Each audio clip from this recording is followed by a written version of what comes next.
very good demonstration piece, but there again I'm still sort of honing my skills. I wanted to show you a recent restoration piece I did. I'm hoping I haven't done a video on this before. I'm getting to the point where it's hard to remember. But anyway, this is a Hammered Dulcimer-like instrument that is called a Santoor. It's Persian, which of course is ancient Iraq.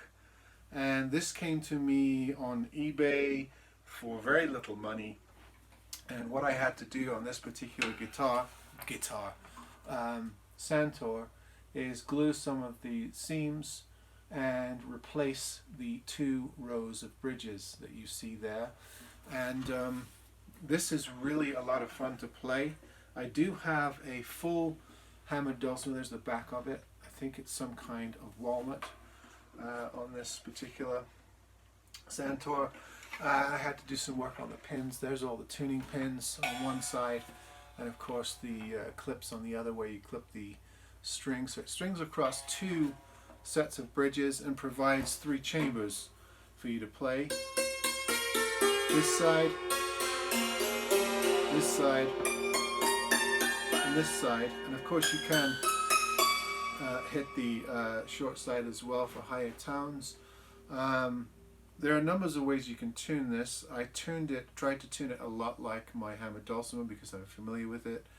But I suppose there are other ways, other sorts of micro tuning that you can do. This one has 3 strings per course, so each note has 3 strings, which gives it that chorusy sound, and these things sustain forever. The only reason why that died is because I'm holding this on my knees, which is killing the sustain. If I put it on a proper stand, and I built one for both of my dulcimers, you hit a note and it just goes and goes and goes and goes. They're amazing instruments.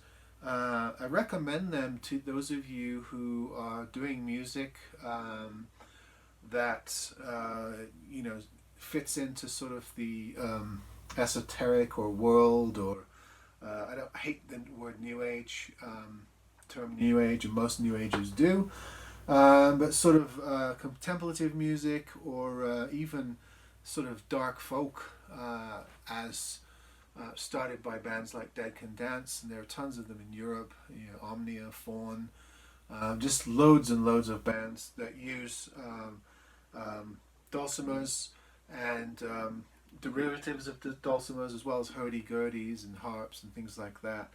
I love playing with all these types of instruments. These are very, very simple in design, but they're very, very effective, and you can get hammers that are solid hardwood like this that produce a very shrill sort of tone, and you can also get felted hammers that soften the tone as well. They're just a lot of fun to work on, and this is something that I've finished and it will feature in some future recording. You can see it's sort of trapezoid in shape.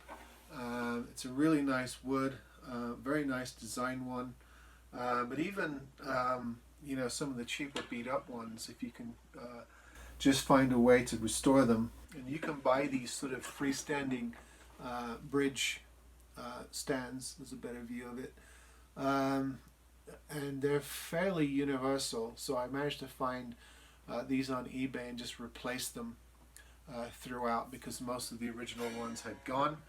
And now it's a very functional and fun instrument to play, and I just love them.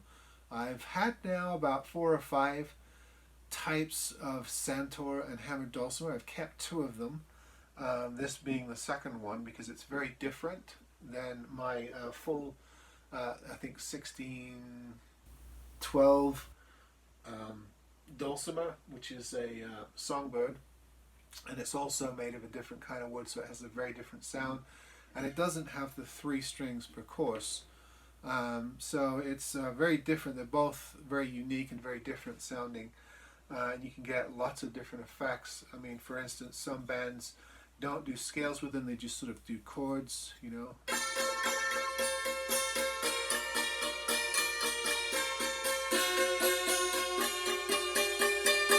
get that sort of rhythmic thing going. And then others can play, accomplished players can play all over the thing in various keys. I haven't quite got there yet. I'm still learning the layout and what produces what tone. But I wanted to show you this. It gets us away from ukuleles and guitars.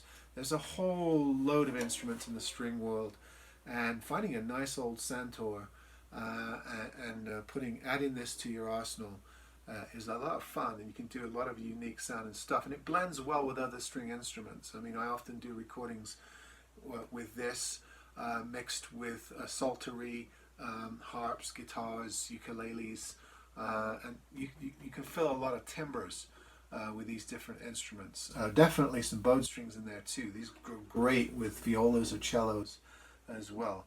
All right, I'll see you next time.